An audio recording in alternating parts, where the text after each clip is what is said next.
अनुराग अपने हाथ से अपनी तरफ इशारा करते हुए कहता है, मैं खास हूँ? पर क्यों? यक्षिणी अनुराग के सवाल का कुछ जवाब नहीं देती है, खामोश बैठी रहती है। उसे देखकर साफ समझ आ रहा था कि वो कुछ सोच रही थी और उसी सोच में वो पूरी तरह खो चुकी थी, जैसे वो उस घड़ी के बारे में सोच रही हो जब उसे अनुराग को अपना शिकार बनाना होगा, उसे मारना होगा। अनुराग यक्षिणी पर दबाव बनाते हुए फिर उससे पूछता है, तुम ऐसे चुप क्यों हो गई यक्षिणी? बताओ ना, मैं खास क्यों हूँ? ऐसा क्या है मुझ में? यक्षिणी अनुराग को देखते हुए जवाब देती है, जब तुम बड़े होगे लेखक बाबू, तुम्हें खुद पता चल जाएगा कि तुम खास क्यों हो।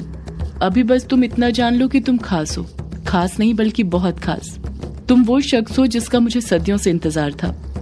अनुराग यक्षिणी की बातों पर ज्यादा ध्यान नहीं देता है और बचकानेपन से बोल पड़ता है, मैंने कहा ना तुमसे मैं बड़ा हो चुका हूँ, तुम मुझे ये बार बार मैं छोटा हूँ मत बोला करो। तुम ना मुझे बताओ मैं खास क्यों? अनुराग ने अपने जिस हाथ में सेब पकड़ा हुआ था, यक्षिणी उसी हाथ को पकड़ते हुए अनुराग की कलाई को अनुराग को ही दिखाते हुए कहती है, ये तुम्हारी कलाई पर निशान देख रहे हो तुम? ये निशान तुम्हें खास बनाते हैं। यक्षिणी ने इतना कहा ही था कि तभी दरवाजा खुलने की आवाज सुनाई देती है। जैसे अनुराग के कानों तक ये आवाज पहुंचती है, अनुराग तुरंत अपना सिर राइट साइड घुमाता है और देखता है कि दरवाजा और किसी ने नहीं बल्कि दिलीप ने खोला था। दरवाजे पर दिलीप खड़ा हुआ था, जो कि पहले से ही गुस्से में लग रहा था। दिलीप अनुराग को देखते हुए हैरानी के साथ कहता है, तू किससे बातें कर रहा था? जैसे ही दिलीप अनुराग से ये सवाल पूछता है, अनुराग अपनी नजरें सामने करता है और वो देखता है कि एक पल पहले जो उसके सामने यक्षिणी बैठी हुई थी वो अब गायब हो चुकी थी। अनुराग समझ जाता है कि यक्षिणी वहाँ से जा चुकी थी, क्योंकि अक्सर ऐसा ही करती थी। जब भी अनुराग और उसके बीच कोई दूसरा व्यक्ति आता था, वो वहाँ से गायब हो जाती थी। यक्षिणी हमेशा बस अनुराग को ही मिलती, उसी से बातें किया करती थी, जैसे यामिनी युग को मिला करती थी। अनुराग कुछ जवाब नहीं देता है, वो घबराया हुआ अपने आसपास नजरें घुमाते रहता है। दिलीप गुस्से से भन्नाते हुए फिर उससे पूछता है, बोल किससे बातें कर रहा था तू? अनुराग झूठ बोलने की कोशिश करते हुए हकलाते हुए कहता है, किसी से भी तो नहीं भैया। अनुराग को हकलाते हुए देख दिलीप समझ जाता है कि अनुराग उससे झूठ बोल रहा है, क्योंकि अनुराग को झूठ बोलना नहीं आता था। जब भी वो झूठ बोलने की कोशिश करता था, वो हकलाने लग जाता था। दिलीप तेजी के साथ कमरे के अंदर कदम बढ़ाते हुए कहता है, तू झूठ बोल रहा है ना मुझसे? झूठ बोल रहा है? रुक जा, अभी बताता हूँ मैं तुझे, आज तो तेरी खैर नहीं। यही सब कहते हुए कमरे के अंदर चारों तरफ किसी को ढूंढते हुए दिलीप कमरे के अंदर कदम बढ़ा रहा था कि तभी उसकी नजर अनुराग के आसपास फर्श पर फैले 20-25 सेब पर पड़ती है, जो यक्षिणी ने अपनी जादुई शक्तियों से अनुराग को दिए थे, जो उसके जाने के बाद भी नहीं गए थे। दिलीप उन सेबों को देखते हुए कहता है, ये सेब, ये इतने सारे सेब कहाँ से आए तेरे पास? अनुराग घबरा जाता है, उसके कुछ समझ नहीं आता कि वो दिलीप को क्या जवाब दे। वो इतना तो जानता था कि अगर वो दिलीप को सच भी बता देगा तब भी दिलीप उसकी बातों पर यकीन नहीं करेगा, इसलिए वो मासूम बच्चे की तरह चुपचाप बिदक कर खड़े रहता है। दिलीप फिर अनुराग पर गुस्सा करते हुए कहता है, ये बुद्ध बनकर क्या खड़ा है? तू बताता क्यों नहीं, ये इतने सारे सेब कहाँ से आए तेरे पास? अनुराग चुप ही खड़ा रहता है, अपने होंठ जरा से भी नहीं हिलाता है। दिलीप अनुराग को गुस्से से घूरते हुए कहता है, लातों के भूत बातों से नहीं मानते, लगता है तू ऐसे नहीं मानने वाला। जब तक तुझे मार नहीं पड़ेगी ना, तू अपना मुंह नहीं खोलने वाला, और मुझे अच्छे से पता है तेरा मुंह कैसे खुलवाना है। इतना कहकर दिलीप अनुराग के दोनों कान एक साथ पकड़ता है और उसे कसकर मरोड़ने लग जाता है। अनुराग दर्द से कराहते हुए कहता है, आ भैया क्या कर रहे हो? कान छोड़िए भैया, दर्द हो रहा है। दिलीप की ये पुरानी आदत थी, जब भी उसे अनुराग को सताना या मारना रहता था, वो सीधे अनुराग के दोनों कान मरोड़ने लग जाता था। अनुराग फिर कहता है, आ भैया दर्द हो रहा है, छोड़िए भैया छोड़िए। दिलीप अनुराग के कान मरोड़ते हुए ही कहता है, दर्द हो रहा है तो बताता क्यों नहीं, ये सेब कहाँ से आए तेरे पास? अगले ही पल दिलीप के दिमाग में कुछ आता है और वो अनुराग पर इल्जाम लगाते हुए कहता है, चोरी, तूने चोरी करी ना? अनुराग तुरंत अपने आप को निर्दोष साबित करते हुए कहता है, नहीं भैया, मैंने चोरी नहीं करी। दिलीप आक्रोश में ही जवाब देता है, अगर तूने चोरी नहीं करी है तो फिर कहाँ से आए तेरे पास इतने सारे सेब? बताता क्यों नहीं? अनुराग और दर्द सहन नहीं कर पा रहा था। वो ये बात अच्छे से जानता था कि जब तक वो दिलीप को कुछ जवाब नहीं देगा, वो उसके कान नहीं छोड़ेगा, ऐसे ही मरोड़ते रहेगा। अनुराग दिलीप को सच बताते हुए दर्द से कराते हुए कहता है, बताता हूँ भैया, सब सच बताता हूँ, ये सेब मुझे यक्षिणी ने लाकर दिए हैं। यक्षिणी का नाम सुनते ही दिलीप का गुस्सा और ज्यादा बढ़ जाता है, वो गुस्से से आग बबूला होने लग जाता है। दिलीप और कसकर अनुराग के कान मरोड़ते हुए कहता है, तू फिर झूठ बोल रहा है, मुझसे झूठ बोल रहा है, जानता है ना इसका अंजाम क्या होगा। अनुराग अपनी बात पर अडिग रहते हुए कहता है, नहीं भैया, मैं झूठ नहीं बोल रहा हूँ, सच कह रहा हूँ, मेरी बात पर यकीन कीजिए, यक्षिणी यहाँ पर आई थी, उसी ने मुझे खाने के लिए सेब दिए थे, मुझे भूख लगी थी तो। दिलीप आग बबूला होते हुए कहता है, अगर यक्षिणी यहाँ पर आई थी तो कहाँ गई, वो मुझे कहीं दिखाई क्यों नहीं दे रही।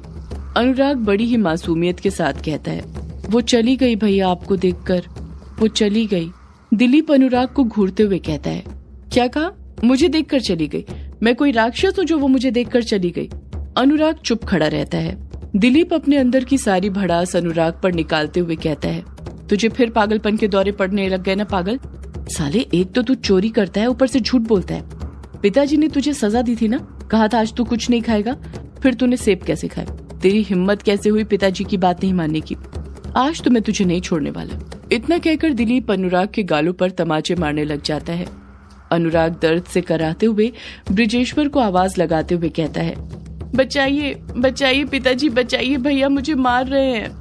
दिलीप अनुराग को तमाचे मारते हुए ही कहता है, आज तुझे मेरे हाथ से कोई नहीं बचाने वाला पागल, बुला ले जिसे बुलाना है, मैं तुझे नहीं छोड़ने वाला आज। दिलीप अनुराग को मार रहा था और अनुराग चीखे जा रहा था, चिल्लाए जा रहा था। उन दोनों के बीच इतना झगड़ा बढ़ जाता है कि नीचे से ब्रिजेश्वर और वैजयंती भी ऊपर पहुंच जाते हैं। जब ब्रिजेश्वर दिलीप को अनुराग को मारते हुए देखता है तो वो भी गुस्से से लाल पीला हो जाता है। वो तुरंत दिलीप पर चिल्लाते हुए कहता है, ये क्या कर रहा है दिलीप, तू छोड़ अनुराग को। दिलीप अनुराग को मारना तो बंद कर देता है पर उसका कान नहीं छोड़ता है। ब्रिजेश्वर अनुराग को घूरते हुए कहता है, दिलीप, मैं कहता हूँ छोड़ अनुराग को। जब दिलीप ब्रिजेश्वर का गुस्से से लाल चेहरा देखता है तो तुरंत अनुराग के कान छोड़ देता है। वैजयंती हड़बड़ाहट के साथ अनुराग के पास जाती है और उसे अपने सीने से सटा लेती है, उसे प्यार से दुलारने लग जाती है। ब्रिजेश्वर दिलीप पर गुस्सा करते हुए कहता है, ये सब क्या है दिलीप, अपने छोटे भाई को क्यों मार रहा था तू, तेरी हिम्मत कैसे हुई अपने भाई को मारने की। दिलीप डरते हुए कहता है, इसने चोरी करी पिताजी, चोरी। ब्रिजेश्वर हैरानी के साथ कहता है, चोरी, किस चीज की चोरी। दिलीप तुरंत नीचे से सेब उठाकर ब्रिजेश्वर को दिखाते हुए कहता है, ये सेब की पिताजी, चोरी करी तो करी, इसने नियम भी तोड़ा, आपने इसे सजा दी थी ना कि ये शाम तक कुछ नहीं खाएगा, देखिए इसने सेब खा लिए, वो भी आपसे पूछे बिना। ब्रिजेश्वर अनुराग का पक्ष लेते हुए कहता है, एक सेब खा लिया तो क्या हो गया, कोई पहाड़ तो नहीं टूट गया ना, इतनी सी बात के लिए अपने छोटे भाई को इस तरह कोई मारता है क्या। जब ब्रिजेश्वर दिलीप पर चिल्लाता है तो दिलीप का रोने जैसा मुंह हो जाता है। दिलीप नाराजगी के साथ कहता है, पिताजी, आप हमेशा इसी का पक्ष लेते हैं, इसे कुछ कहते ही नहीं है। एक तो इसने नियम तोड़ा, सजा का पालन नहीं किया, मैंने इसे उसका दंड दिया तो आप उल्टा मुझे ही डांट रहे हैं। ब्रिजेश्वर कहता है, हाँ, क्योंकि इसने कोई नियम नहीं तोड़ा है, मैंने इसे शाम तक कुछ भी खाने के लिए मना किया था और अब रात हो चुकी है तो सजा भी खत्म हो चुकी है, समझा तू। दिलीप पलटकर कुछ नहीं कहता है। ब्रिजेश्वर के सामने अभी भी उसका मुंह नहीं खुल रहा था। उसकी आंखें नम हो जाती हैं और उन नम आंखों से आंसू निकलने लग जाते हैं। ब्रिजेश्वर दिलीप को अच्छे से समझाते हुए कहता है, अब बड़ा हो गया है तू, आज ही तेरी माँ और मैं तेरे लिए लड़की देखकर आए हैं, वो हमें पसंद आ गई है, अगले महीने शादी है तेरी। दिलीप मुंह बनाते हुए कहता है, मुझे अभी शादी नहीं करनी है पिताजी। ब्रिजेश्वर गुस्से के साथ कहता है, शादी नहीं करनी है तो क्या करना है, यूं ही जिंदगी भर अपने छोटे भाई से लड़ते रहना है, उसे यूं बेरहमी से मारते रहना है। दिलीप खामोश रहता है, पलटकर कुछ जवाब नहीं देता है, उल्टा शर्म से अपना सिर नीचे झुका लेता है। ब्रिजेश्वर आगे कहता है, लड़की अच्छी है, सर्वगुण संपन्न है, वो तो तेरी किस्मत अच्छी है इसलिए इतनी अच्छी लड़की मिल रही है, वरना वो भी नहीं मिलती। दिलीप हिचकिचाते हुए कहता है, पर पिताजी। दिलीप अपनी बात पूरी करता उससे पहले ही ब्रिजेश्वर उसे बीच में टोकते हुए कहता है, परवर क्या, मैं तुझसे कुछ पूछ नहीं रहा, बता रहा हूँ, समझा। अगले महीने जानकी के साथ शादी है तेरी, तो ये अपने छोटे भाई पर रौब जमाना छोड़ और कोई काम धंधा कर ले अच्छा सा, मैं उम्र भर नहीं पालने वाला हूँ तुझे। दिलीप चुप ही खड़ा रहता है। वो शांति के साथ ब्रिजेश्वर की बातें सुनते रहता है, पर उसके चेहरे के एक्सप्रेशन देखकर साफ समझ आ रहा था कि वो इस रिश्ते के खिलाफ था। रिश्ते की क्या, उसे तो शादी ही नहीं करनी थी। वैजयंती भी ब्रिजेश्वर की बात से सहमत होते हुए कहती है, हाँ दीपू बेटा, जानकी अच्छी लड़की है, मैं खुद तेरे पिताजी के साथ उसे देखने गई थी, तुम दोनों की जोड़ी अच्छी लगेगी। अनुराग फिर अपने बचकानेपन के साथ बोल पड़ता है, दिलीप भैया की शादी हो रही है, मतलब वो घोड़े पर बैठेंगे, मुझे भी घोड़े पर बैठना है। अनुराग के ये बोलते ही दिलीप उसे घूरने लग जाता है। वैजयंती प्यार से अनुराग के गाल सहलाते हुए कहती है, अभी नहीं अनुराग बेटा, अभी तुम छोटे हो, बड़े हो जाओ फिर मैं खुद तुम्हें घोड़े पर बैठाऊंगी। दिलीप खामोशी के साथ ब्रजेश्वर और वैजयंती की बातें सुनता रहता है। उसके पास उन दोनों की बातें मानने के अलावा और कोई चारा भी नहीं था। दिलीप कुछ देर तक उन दोनों की बातें सुनते रहता है। उन दोनों के कई बार समझाने पर दिलीप जानकी से शादी करने के लिए आखिरकार तैयार हो ही जाता है। वो हाँ तो बोलता है पर नाराजगी के साथ, और उसी नाराजगी के साथ वो उस कमरे से चला जाता है। उसके जाते ही वैजयंती की नजर कमरे के अंदर पड़े सेब पर पड़ती है और वो उन सेब को देखते हुए कहती है, इतने सारे सेब कहाँ से आ गए? घर में तो सेब ही नहीं थे, फिर तुम्हारे पास सेब कहाँ से आया अनुराग बेटा? अनुराग तुरंत बोल पड़ता है, ये सेब ना मुझे माँ सदियों से है पुरानी, ये है यक्षिणी की कहानी। यक्षिणी एक आग है, यक्षिणी तेरा ख्वाब है।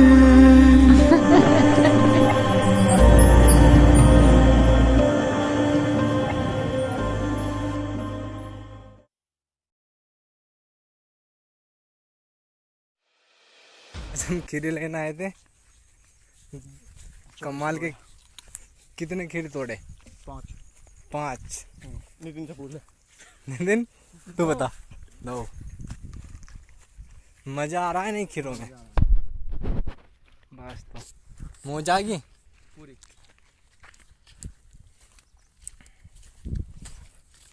खीरे बिल्कुल एक नंबर के हैं।